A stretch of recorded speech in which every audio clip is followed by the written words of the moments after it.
牛肚，烧烤界的比巴布，是一块让人慢下来享受的肉。很多烧烤摊都有，但能解锁其奥秘的人却不多。好多客人都是一片一片来吃，它是回味那种味道，有嚼头，还有个韧劲。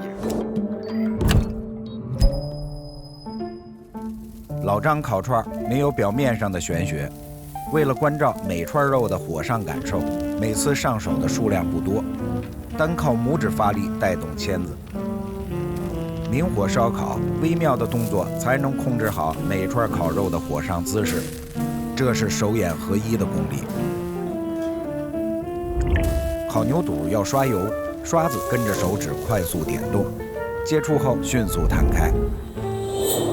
这个看似挑逗的过程，是为了给表面绒毛裹上油膜，避免烤过。对火候的拿捏只是烤牛肚的基础课，如何把皮韧的牛肚烤进滋味，才是进阶的关键。梅花花椒，这个香麻，这个味道比较窜。